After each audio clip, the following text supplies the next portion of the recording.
주의 보혈, 주의 보혈 능력이 있도다. 주의 피 믿으오. 아멘. 주의 보혈 그 어린 양의 매우 귀중한 피로다. 아멘. 주의 보혈에 여전히 능력 있는 줄로 믿습니다. 우리의 수고하고 무거운 짐들을 주님 앞에 다 내려놓습니다.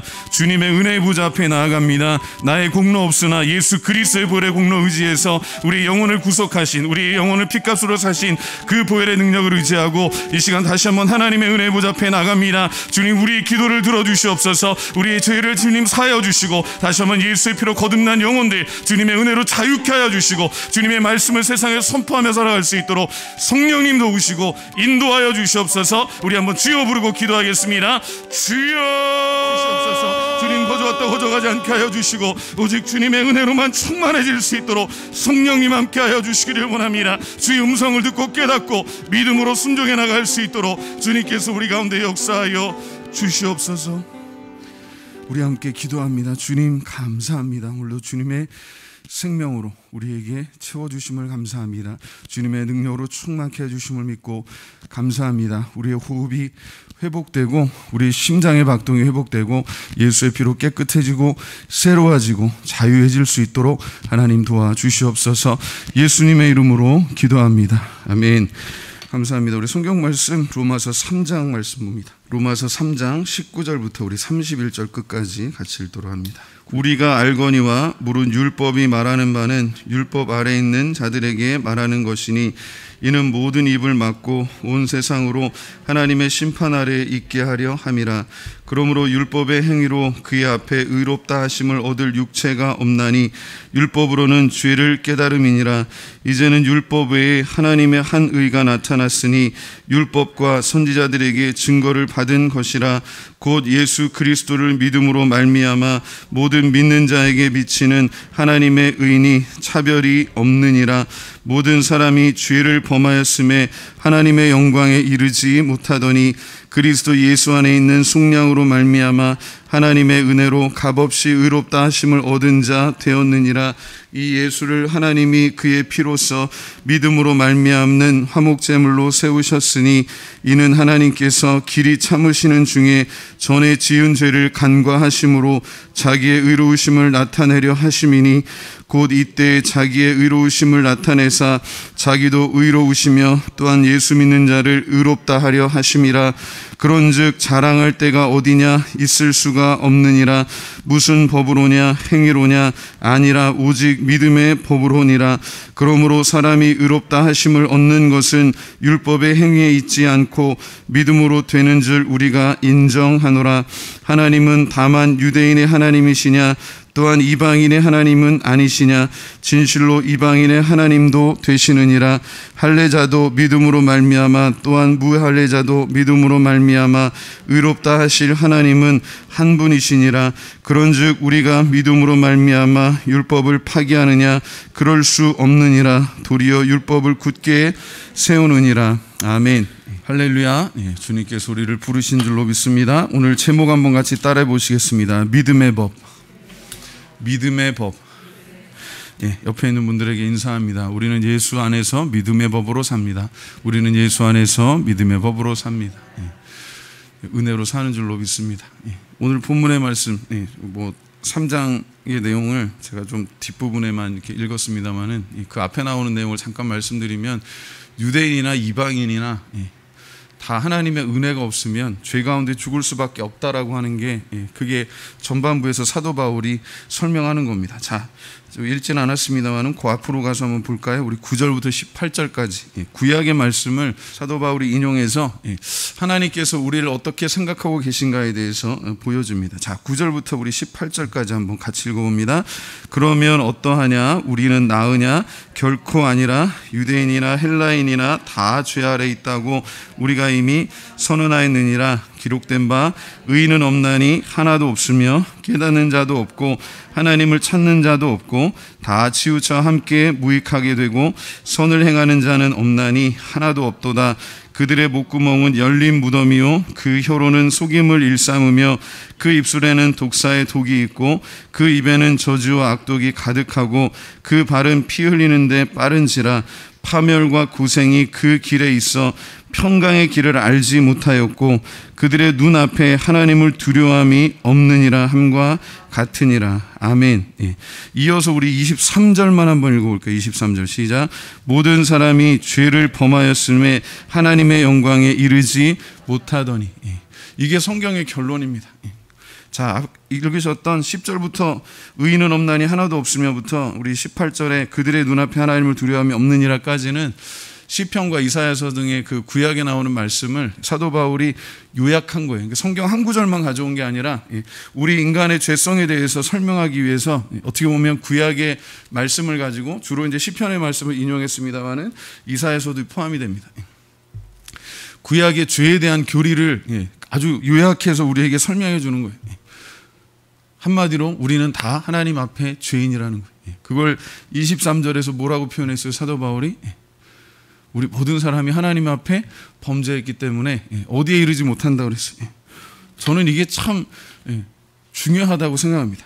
하나님의 영광에 이르지 못했다라고 기록하고 있어요. 자, 그럼 거꾸로 얘기하면 하나님께서 우리를 창조하시고 우리를 구원하신 목적이 뭐예요? 하나님의 영광에 이르도록 하나님처럼 되라는 게 아니라 하나님과 함께 있으면서 하나님의 그 영광 속에 들어가고 그 하나님의 영광된 모습을 우리가 즐기고 감사하는, 그게 사실 예배의 본질입니다. 하나님과 동행하는 삶. 그래서 특히 장로교 신자들 교리 교육 받을 때 제일 먼저 묻는 게 소위 말하는 그 웨스트민스터 소요리 문답이라는 게 있습니다. 소요리 문답.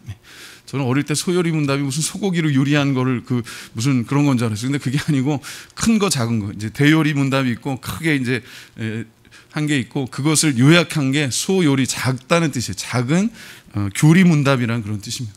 근데 그 1번 질문이 뭐냐? 인간의 목적이 무엇이냐라고 묻습니다. 그리고 그것에 대한 대답은 인간의 목적은 하나님께 영광을 돌리고 그를 영원히 기뻐하는 것이다라고 그렇게 고백합니다. 어려서부터 어린아이들에게 그런 질문과 대답을 가르친다고 생각해 보세요. 미국 장로교회가 사실 다른 교단, 오순절교회나 이런 침례교회나 이런 교단에 비해서는 규모는 작아 보이지만 그래도 그 교회가 탄탄한 이유가, 건강한 이유가 그런 성경적인 진리를 어려서부터 가르치기 때문이에요. 제가 깜짝 놀랐어요. 같이 공부하던 학생 중에 미국 학생인데, 백인 학생인데 갓난 아기를 이제 낳은 지가 얼마 안 됐습니다. 아기를 낳고 얼마 안 됐는데 얘기 들어보니까 애를 맨날 데리고 그 질문하는데 소요리 문답 1번을 묻는 거예요. 너 인간의 목적이 뭐냐? 갓난 아기가 뭘 알겠습니까? 그죠? 어린아이니까 잘 모르겠죠. 말을 알아듣는지 어쩐지도 모르겠지만 믿음으로 그렇게 하는 거예요. 어린아이를 하나님 앞에 그렇게 믿음으로 키우게 돼. 물론 방법은 좀 여러 가지 생각해 볼 건 있겠습니다. 여러분들이 아마 집에서 어린아이를, 우리 자녀들을 키우시면서 기도하는 그런 모습, 그리고 하나님의 말씀으로 양육하는 그런 모습과 별반 다르지 않아요. 근데 중요한 질문이 거기에 있습니다. 우리가 살아가는 모든 것의 목적이 무엇이냐라고 하는 거예요. 하나님께 영광 돌리는 게 우리 인생의 목적인 줄로 믿습니다. 하나님을 가장 기뻐하는 것이 삶의 목적인 줄로 믿습니다. 여러분의 삶이 하나님의 영광으로 충만하고 하나님을 기뻐하는 그 은혜로 충만하시기를 주님의 이름으로 축원합니다. 요즘 뉴스 가운데 충만한 게 뭐예요? 아파트 값에 대한 이야기와 요즘 무슨 가상화폐가 오르락 내리락 한다는 그런 이야기가 되게 많아요. 그러니까 세상의 가치는 지금 아까 사도 바울이 시편의 말씀, 구약의 말씀을 인용해서 이야기했듯이 하나님의 영광에 이르는 것에 관심이 없어요. 자기들이 만들어 놓은 어떤 목적의 그런 계획에 하나님을 이용하기는 할 수도 있어요. 믿음이라는 이름으로 사실은 하나님을 이용하는 경우가 사실은 많아요. 그것도 어떻게 보면 또 다른 우상의 형태일 수도 있습니다. 우리가 하나님 앞에 나와서 기도하는 목적은 아까도 우리 고백했지만 죄에 대한 회개와 그리고 여전히 우리를 사랑하신 하나님의 은혜에 대해서 예수 그리스도께서 2000년 전에 이루신 그 구원의 사건에 대해서, 확신에 대해서 우리가 다시 기억하고 감사하는 거예요. 그리고 그것을 선포하는 행위입니다. 주님께서 2000년 전에 십자가에서 죽으신 사건이 오늘 우리에게 자유함이 된 줄로 믿습니다. 우리의 영혼이 예수의 피로 구원받은 줄로 믿습니다. 그리고 삶의 모든 영역들이 하나님의 은혜 가운데 구원받고 변화되어 가는 줄로 또한 믿습니다. 그것이 하나님께 영광이 되고 우리에게는 큰 기쁨이 또한 되는 줄로 믿습니다. 오늘 감사합니다. 여러분들 이렇게 한 분 한 분 나와주셔서 비도 오고 이렇게 날씨도 굳고 그랬었지만 그런데도 우리가 이렇게 하나님 앞에 나와서 예배할 수 있는 것 참 감사한 일이에요. 시편 150편에 보면 호흡이 있는 자마다 여호와를 찬양하라는 그 고백이 있습니다. 그리고 할렐루야로 끝나요. 여러분, 하나님께서 우리에게 어린아이가 태어나는 거 아마 보신 분들은 직접 그런 경험이 있으신 분들이 있을 수 있을 겁니다. 그죠? 저는 저 아이들 3명이 태어나는 걸 다 봤어요.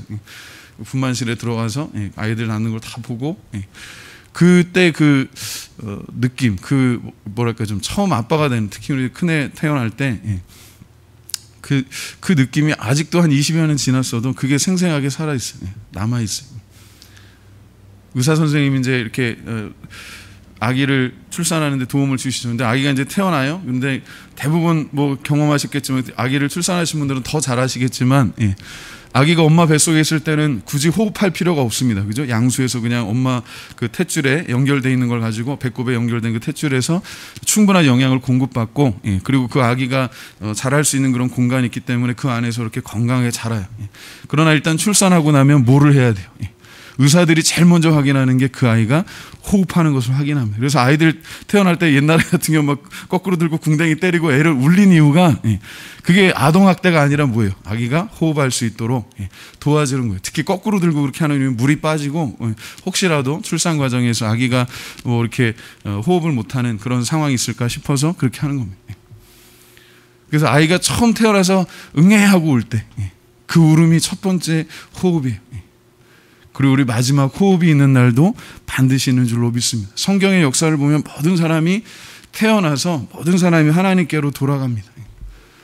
창세기에 하나님의 말씀의 그 표현에 의하면 흙으로 와서 우리의 육체는 흙으로 돌아가지만 하나님께서 불어주신 하나님의 호흡으로 불어주신 하나님의 호흡이 그 루하라고 하는 단어인데요. 구약에서 루하라고 하는 단어는 3가지 의미라고 쓰인다 그랬어요. 그죠? 첫 번째는 호흡, 두 번째는 바람, 세 번째는 영이라는 뜻을 갖습니다. 그 모든 단어가 똑같은 그 3가지 의미를 다 사용할 수 있어요. 근데 하나님의 호흡이자 하나님의 바람이자 하나님의 영인 살리는 영이 우리에게 들어와서 우리가 하나님의 은혜로 살게 됐고 육체도 살게 되었지만 또 신약에 보면 이 생명을 2가지로 표현합니다. 그냥 일반적인 생명, 육체적인 생명을 뜻하는 비오스라는 단어가 있죠. 우리 바이오 들어가는 단어들이 다 그런 어원을 갖고 있습니다. 생명에 관련된 육체적인 생명, 생물학적인 생명에 대한 게 있는데 특별히 영혼의 생명, 영혼의 거듭남에 대해서 이야기할 때 표현할 때 예수님께서 사용하시고 사도들이 사용했던 단어가 조회라고 하는 단어가 있습니다. 그건 영혼이 거듭나는 거예요. 하나님의 특별한 은혜인 줄로 믿습니다. 살리는 것은 뭐라 그랬어요? 영이니 육은 무익하니라. 그게 그리스 철학의 그런 어떤 영육을 분리해가지고 영적인 건 좋고 육적인 게 나쁘다라고 그런 의미로 얘기한 게 아니라 그 문맥은 죄에 대해서 이야기하는 그 사도 바울이 특히 이야기할 때 육체와 영혼을 구분해서 이야기할 때는 그 육체는 죄의 속성에 이렇게 묶여있는 그런 우리의 육신을 이야기합니다. 그리고 예수 믿고 구원받아서 거듭난 것, 그것을 영적으로 표현하는 거예요.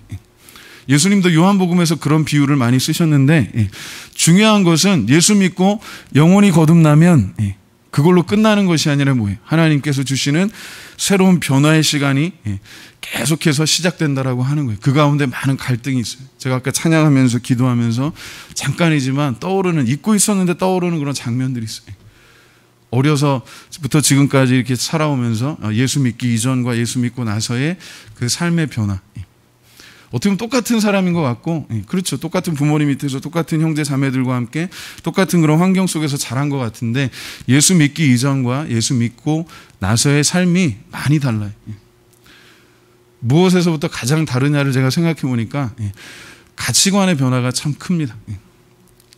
그 전에 예수 믿기 전에 저희 집안도 그렇고 저도 그렇고 어떤 삶의 목적이 하나님께 영광 돌리는 게 목적이 아니에요.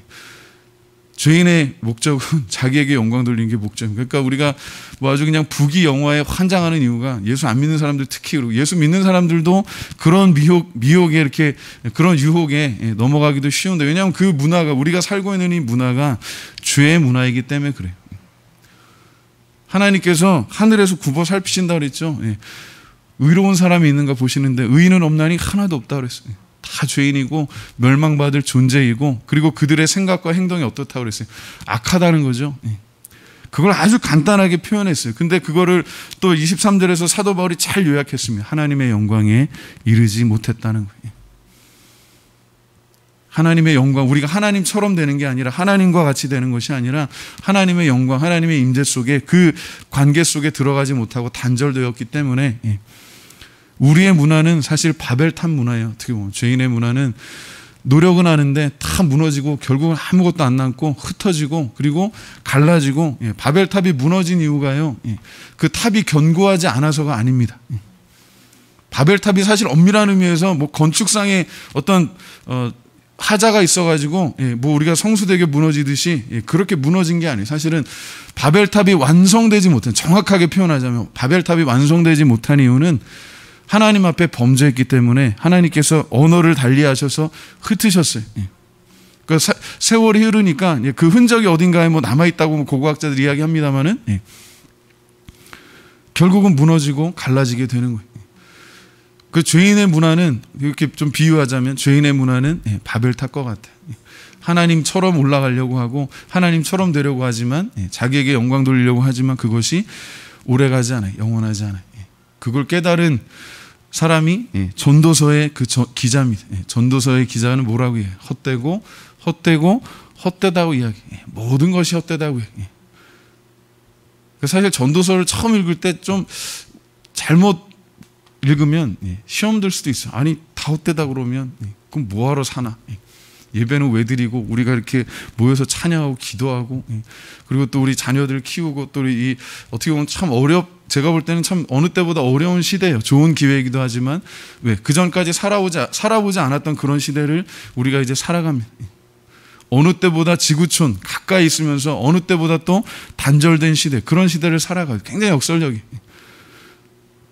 여러분 예전에는 집에 그냥 유선 전화기 하나만 있을 때가 있어요. 그때는 서로 뭐 나중 누가 누굴 전화해서 뭐 이렇게 만나고 그런 게 있어요. 근데 지금은 집집마다 전화가 이제 핸드폰 다 있지만 사실 뭐 하는지 몰라요. 가족들끼리 같이 옆에 있어도 그렇습니다.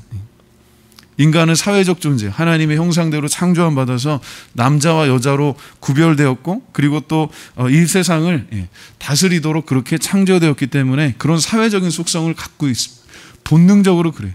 그리고 하나님께 예배하도록 창조되었기 때문에 예배의 본능을 갖고 있어요. 근데 죄 때문에 그 하나님의 형상이 깨어졌기 때문에 완전히 사라진 건 아니지만 죄 때문에 깨어졌기 때문에 그 예배의 본능은 남아서 뭔가 계속 예배하고자 하는 그런 본능 때문에 종교들을 만들고 우상 숭배하는 거예요. 그리고 제가 개인적으로 볼 때 그 우상의 형태 중에 제일 뭐 동물들의 형상도 있고 뭐 물고기 형상도 있고 많은 것들이 있지만 뱀의 형상도 있고 그런 것도 있지만 구약에 등장하는 가장 무서운 형태의 그 우상은 사람의 형상이에요. 대표적인 게 이제 바벨론이나 페르시아 왕들이 자기 그 신상을 만들 때 그게 자기 모습을 만드는 거예요. 그리고 그 미국의 워싱턴 DC나 이런 데 아마 가보신 분들은 혹시 또는 TV나 이런 걸로 보신 분들은 알지만 거기에 가보시면 그 유럽의 광장들도 보면 광장 높은 꼭대기에 그 나라 또는 그 도시에 아주 어떤 역사적인 인물의 그런 동상 같은 걸 세워놓습니다. 제가 유학했던 도시 그 미국 동부의 필라델피아라고 하는 도시에는 그 중앙 광장 꼭대기에 그 제가 알기로는 뭐 벤자민 프랭클린인가 그 사람 그 동상이 있다고 그랬어요. 어쨌든 워싱턴 DC에 가면 많은 조각들이 있습니다. 근데 제가 제일 기억하는 게 그 아브라함 링컨이 이렇게 의자에 앉아 있는 그 큰 대리석 뭐 그런 조각이 있어요. 많은 그 위인들의 조각들이 있는데 잘못하면 제가 볼 땐 그래요. 그런 것들도 우상이 될 수도 있다라고 하는 거예요. 하나님의 형상대로 지음받은 인간의 형태가 가장 위험한, 제가 볼 때는 그래요. 가장 위험한 우상의 형태가 될 수 있다라고 하는 거예요. 그것은 교회 안에서도 마찬가지예요. 예수 그리스도 외에는 우리가 사랑할 것도 없고 자랑할 것도 없는 줄로 믿습니다. 오늘 사도 바울이 그 얘기를 하는 거예요. 율법에 대해서 쭉 이야기하지만 율법의 목적은 뭐라고 이야기해요? 율법은 죄를 발견하게 하는 하나님의 특별한 섭리이고 은혜인 줄로 믿습니다. 이건 거울과 같아요. 여기 거울이 있는데 이 거울, 율법의 역할이 이겁니다. 그냥 우리의 모습을 보는 거예요. 아, 내가 지금 상태가 이렇구나. 그러니까 우리가 하나님의 은혜가 아니면 죄라는 것도 발견할 수 없겠죠. 그냥 본능적으로 동물처럼 살 수도 있겠지만 하나님께서 우리에게 율법을 주신 목적은 하나님을 만날 수 있도록, 아, 내가 하나님부터 멀어져 있다라고 해서 깨닫도록 하시는 하나님의 은혜예요.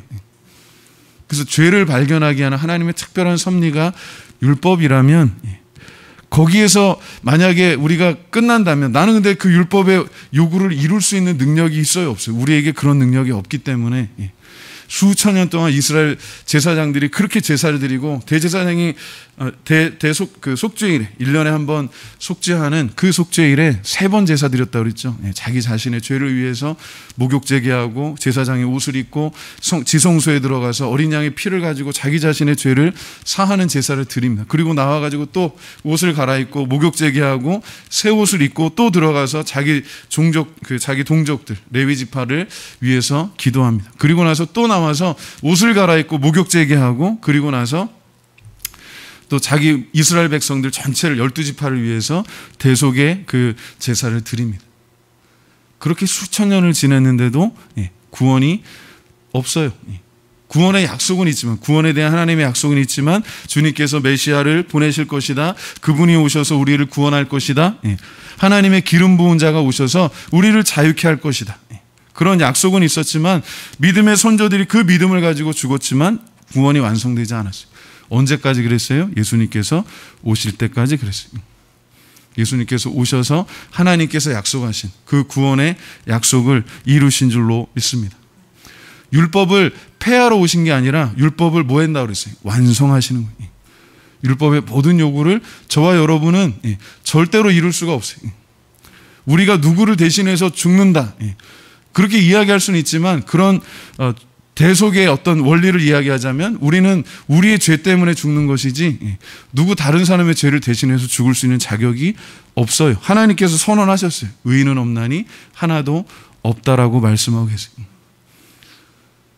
그거는 아주 율법을 어떻게 보면 굉장히 엄격하게 적용한 그런 결과라고도 볼 수가 있는데, 예수님께서 율법을 해설해 주실 때, 다시 이렇게 재해석해 주실 때 심지어는 뭐라고 그랬어요?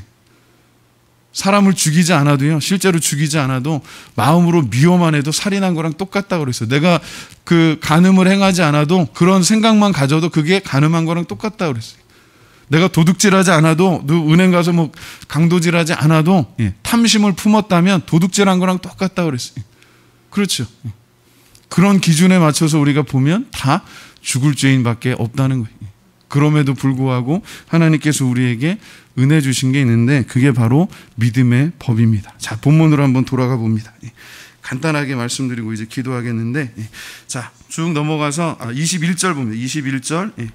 21절 한번 같이 읽어볼까요? 시작. 율법 외에 하나님의 한 의가 나타났으니 율법과 선지자들에게 증거를 받은 것이라. 이게 무슨 얘기냐면 아까 말씀드린 구약의 모든 율법과 시편 기자와 선지자들이 하나님께서 구원자를 보내실 것이다 라고 하는 그런 약속이에요.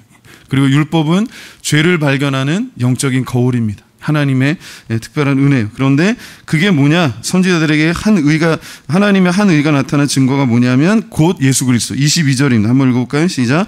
곧 예수 그리스도를 믿음으로 말미암아 모든 믿는 자에게 미치는 하나님의 은이 차별이 없느니라. 아멘.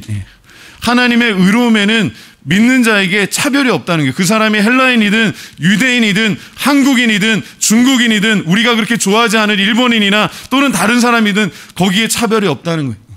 모든 믿는 자는 예수의 피로 구원받는 줄로 믿습니다. 우리의 영혼이 거듭나고 성령께서 우리를 인치심으로 하나님의 자녀가 되도록 그 구원의 확신을 우리에게 주시는 줄로 믿습니다. 그건 하나님의 전적인 선물이에요. 우리의 역할은 다만 그 기쁜 소식을 전하는 거예요. 믿고 안 믿고는, 그리고 그 사람이 그 말씀을 듣고 구원받고 안 받고는 전적인 하나님의 은혜예요. 우리가 그럼 왜 전도를 하고 왜 선교를 하고 왜 복음을 전하면서 기도하고 어떨 때는 참 억울한 일도 많이 당하고 오늘 신문에 난 걸 보니까 사람들한테 설문조사를 했습니다. 수십 년 동안 이렇게 설문지 조사한 걸 이렇게 냈는데 특히 이 코로나 와중에 종교의 역할에 대해서 사람들이 어떻게 생각하는지를 조사했어요. 흥미로운 거는 종교 생활을 하는 사람들은 종교가 사회에 대해서 그래도 긍정적인 영향을 미친다라고 하는 게 한 68% 정도 나왔어요. 70% 가까이 나왔어요. 그 중에서도 가장 긍정적인 그 대답을 한 사람들이 기독교인들이. 그래도 신앙생활하는 것이 사회적으로도 좋고 개인적으로도 삶에 유익하다라고 대답했어요. 근데 예수 안 믿는 사람들은 거꾸로 거의 70%에 가까운 사람들이 종교는 사회에 무익하다라고 그렇게 이야기해요. 종교는 그 아편이다 그 얘기하는 공산주의자들하고 비슷해져요. 그 이유 그리고 종교에 대해서 왜 무관심하냐라는 그런 설문 내용이 있었습니다. 그랬더니 사람들이 뭐라 그래요? 바빠서 자기 생활에 바빠서 그게 뭐 어느 시대를 막론하고 잘 보시면 구약 시대도 그렇고 신약 시대도 그렇고 지금도 교회 시대 성령 시대에도 죄인들의 삶의 패턴은 똑같아요. 왜? 하나님의 영광에 이르지 못하니까 다른 것을 찾아가니까 그래요. 근데 그거를 우리가 잘못 오해하면 어떤 행위적인 걸로 내가 이렇게 와서 오늘 기도하고 내가 이렇게 예배하고 오늘 몇 시간 기도하고 뭐 작정 기도 그거에 우리가 초점을 맞추면 어떻게 보면 예수님의 의에 대해서 잘못 이해하는 거예요. 우리가 그렇게 할 수 있다면 그거 하나님의 은혜인 줄로 믿습니다. 그래서 하나님의 의가 드러났는데 그거는 구약의 모든 성도들을 통해서 우리에게 예언하셨던 건데 그게 바로 예수 그리스도시다라고 하는 게 사도 바울의 이야기입니다. 아까 읽으셨던 23절 읽어볼까요? 23절 시작.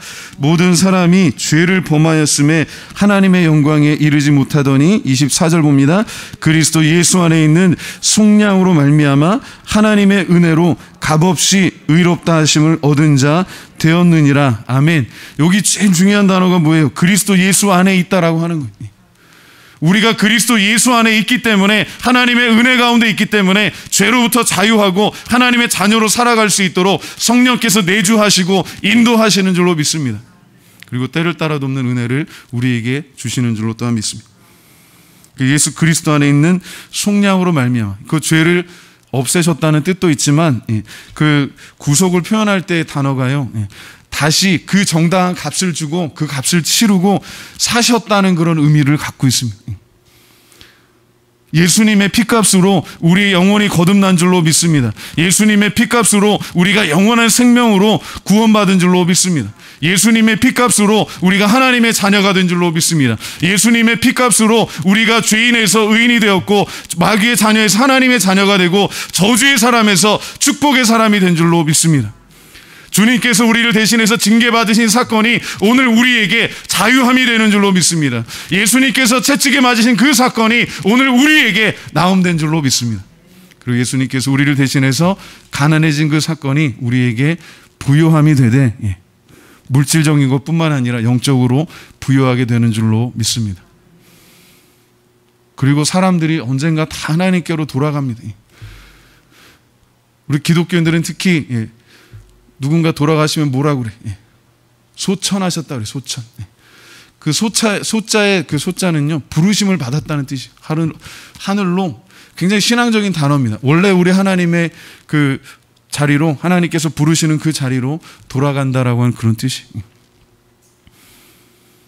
하나님께서 우리를 부르시고 영원한 안식 가운데 잠자게 하실 때까지 그리고 나중에 주님께서 오셔서 영원한 부활로 예수 믿는 사람은 영원한 생명의 부활로 예수 믿지 않은 사람은 영원한 심판의 부활로 부르실 때에 주님 앞에 서는 날이 있는 줄로 믿습니다.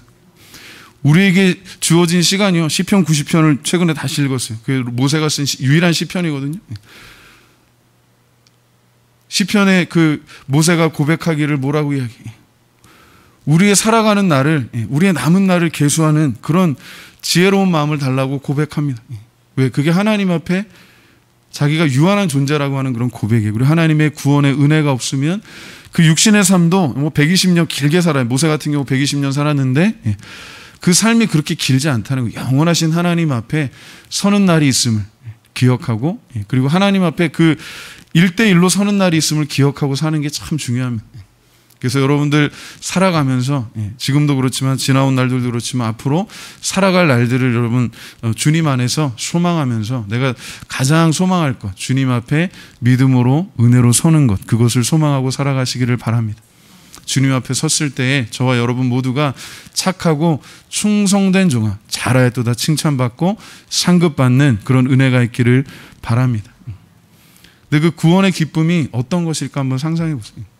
제가 어릴 때 초등학교 한 5, 6학년 정도 때라고 생각하는데 예전에 그 번동이라고 하는 도봉구 쪽에 있는 동네에서 살았습니다. 거기서 이제 초등학교 6학년까지 졸업을 하고 중학교 1학년까지 이제 1학년 1학기까지 다니다가 저 천호동 쪽 그쪽으로 이제 이사하고 전학 가게 됐는데 오늘 그 한 가지 기억이 나는 게 있어요. 겨울에 거기가 이제 산동네입니다. 정말 이렇게 말 그대로 산동네, 산꼭대기에 있는 그런 동네인데 겨울에는 눈이 많이 와요. 눈이 많이 오고 지금처럼 이렇게 제설 뭐 차량이나 이런 도구가 별로 없었기 때문에 그냥 어지간한 데는 다 그냥 빙판이 돼요. 눈이 오고 또 쌓이고 또 쌓이고 또 쌓이고 그리고 저희들 같이 동네 개구장이들이 거기 모여가지고 뭐 눈썰매 타고 그러기 때문에 그 눈이 온 다음에 굳어지고 눈이 온 다음에 또 굳어지고 그래서 어떤 때는 진짜 추운 날에 빙판처럼 돼. 근데 이제 그날도 친구들하고 막 이렇게 썰매 타고 막 이렇게 노는데 저희 동네 그 당시에 일용 아빠라고 하는 그 동네 주정뱅이 아저씨가 있어요. 그 거의 저희가 이렇게 지역에서 별로 이렇게 좋지 않은 이미지를 갖고 있는 분이었는데 제가 알기로는 그 부인은 떠나고 아들 하나가 있었는데 그 아들 이름이 누구겠어요? 일용 아빠니까 일용이겠죠. 일용이. 제가 보니까 용이 하나 낳고 그 엄마가 어떻게 도망가? 일용이 3용을 낳아야 되는데 그러니까 일용이 용이 하나 낳고서는 그냥 어떻게 가신 것 같아요. 다른 데로. 그러니까 그 아빠하고 일용이하고 아들 하나하고 어린애예요. 어린애. 제가 이제 한 5, 6학년 됐을 때 걔가 초등학교 한 1, 2학년 됐어요. 어린애.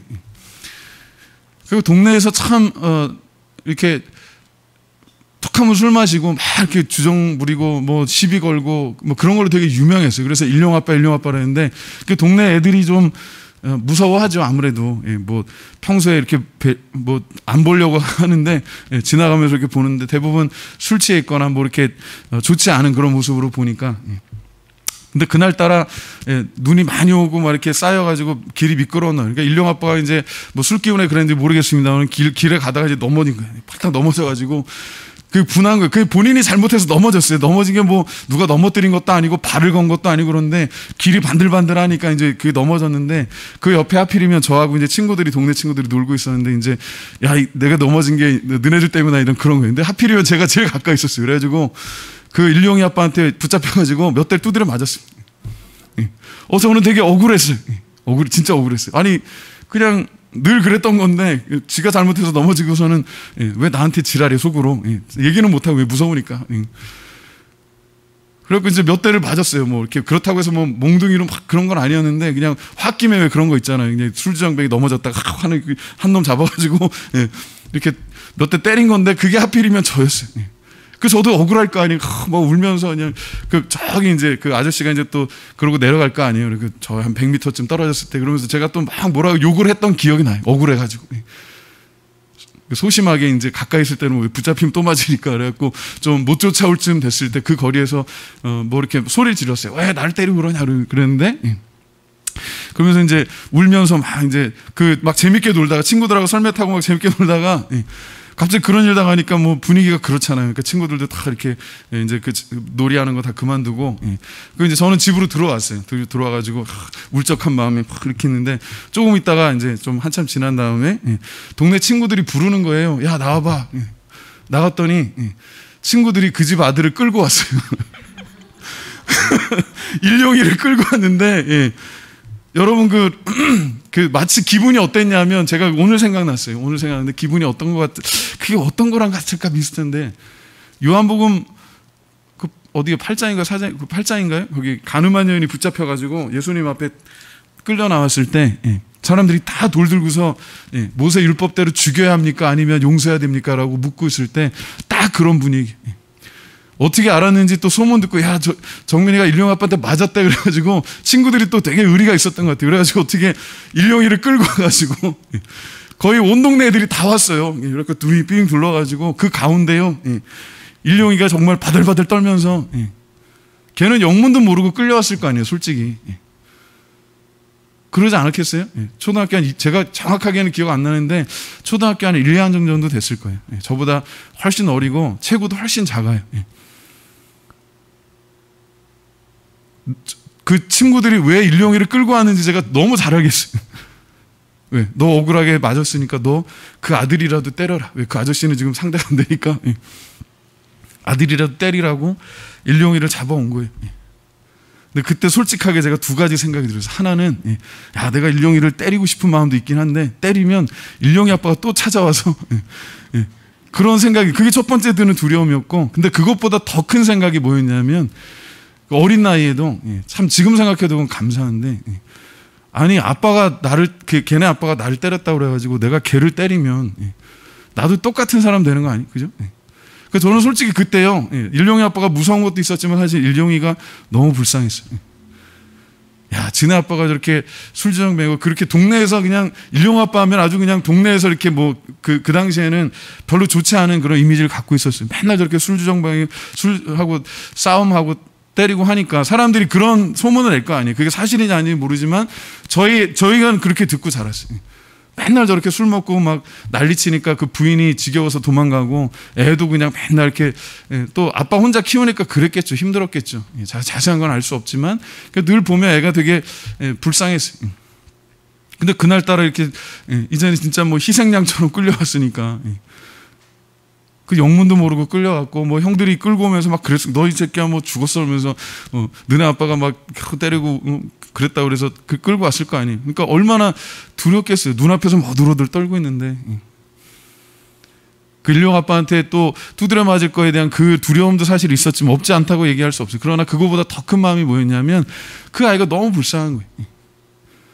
야, 그런 집에서 지금 아빠한테 이렇게, 뭐 걔가 제일, 뭐 동네 사람들도 그랬지만 얼마나 걔가 제일 불쌍하겠어요. 제대로 먹지도 못하고 입지도 못하고, 늘 보면 애가 제일 이렇게 주눅 들어 있고, 뭐 학대를 당하는지는 잘 모르겠어요. 그렇지만 애가 이렇게 밝지가 않아요. 키도 또래보다 작았던 것 같고, 그러니까 참 불쌍한 아이인데, 근데 그런 애를 끌어다 놓고 또 때리라고 데려왔으니 친구들 마음은 알겠는데, 제가 한참 보다가 그냥 가라 그랬어요.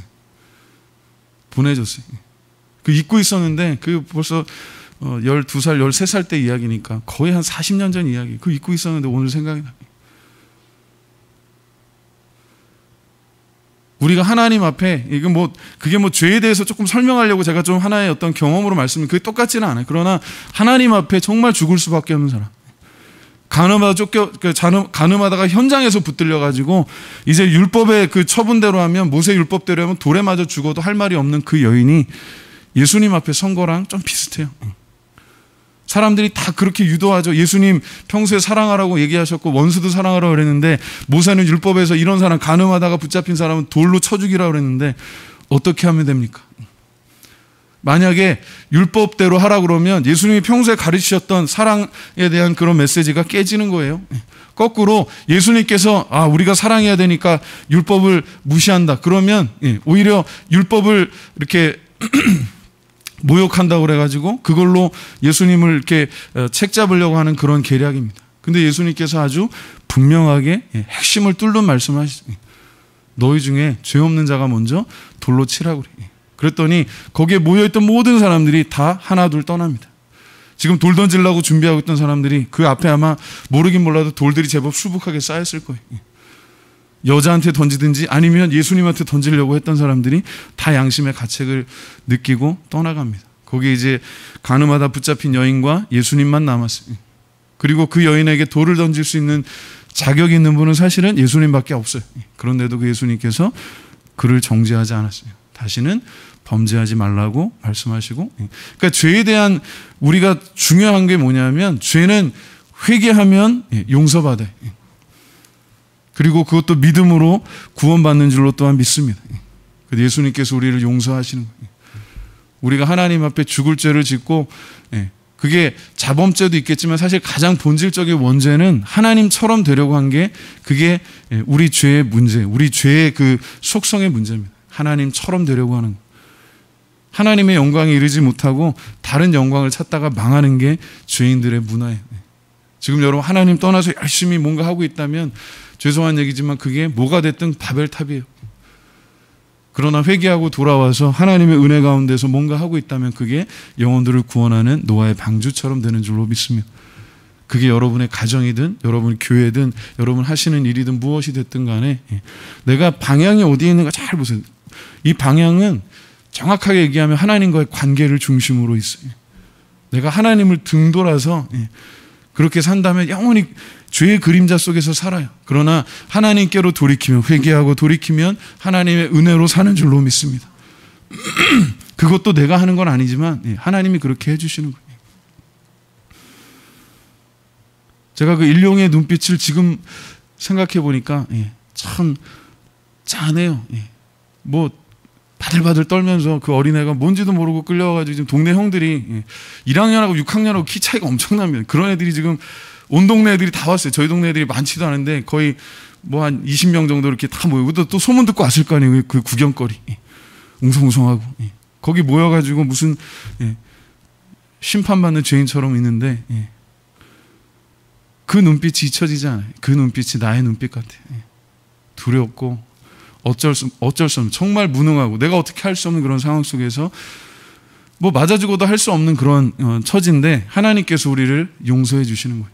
예수님께서 그 가늠한 여인 돌에 맞아 죽을 것 같고 그리고 부끄러움에 죽을 것 같은 그 여인을 용서하셨어요. 그리고 가서 다시 범죄하지 말라고 품으셨어요. 그게 하나님의 은혜입니다. 우리가 그렇게 다르지 않아요. 저와 여러분이 그렇게 다르지 않습니다. 하나님의 은혜로 오늘도 여기 있는 줄로 믿습니다. 그게 믿음의 법이에요. 아까 우리가 고백했던 거, 찬양도 저희가 불렀던 게 믿음으로 사는 자는 뭐를 받는데요? 하나님께서 주시는 하늘의 위로하심을 받는 줄로 믿습니다. 오늘 이 세상이 줄 수 없는 하나님의 위로하심을 받고 그 힘을 가지고 승리하시기를 주님의 이름으로 축원합니다. 믿음으로 사는 자는 하늘 위로 받겠네. 무슨 일을 만나든지 만사 형통하리라. 아멘. 무슨 일을 만나든지 만사 형통하리라. 아멘.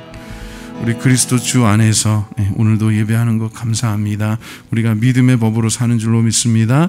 주님 안에 있는 것 다시 한번 기억하고 예수의 피로 깨끗게 되고 새롭게 되고 강건케 되어서 정말 세상이 줄 수 없는 하늘의 위로를 받고 돌아갈 수 있도록 하나님 도와주시옵소서. 우리가 정말 하늘의 시민권을 가진 자로서 천국의 시민권자로서 너무 땅의 것들만 바라고 살았는 건 아닌지요. 제가 보니까 주변의 분들도 예수 믿는 사람들, 심지어 제 친구 중에서도 뭐 요즘 코인 그런 거 있잖아요. 뭐 그 가상화폐 뭐 올랐다 내렸다 그런 얘기 하는데 우리가 너무 영원한 것에 대한 하나님의 부르심에 대한 그런 소명을 잊고 있지는 않은지 그런 마음이 들 때가 있습니다. 주님 우리의 사명을 기억하고 하나님의 영광에 이르는, 하나님의 영광을 사모하는 그런 천국의 백성의 삶을 회복하기를 원합니다. 성령님 도우시고 인도하여 주시옵소서. 우리를 얽어매는 모든 것들 다 벗어버리고 자유하기 원합니다. 우리 기도하는 제목들 주님만이 하시고 주님만이 하실 수가 있는 줄 믿사오니 다리 뭐 사람한테 가서 징징대봐야 해결되지 않은 하나님 해결해 주시고 하나님이 인도해 주시고 그 문제를 통해서 정말 주님의 은혜를 경험할 수 있도록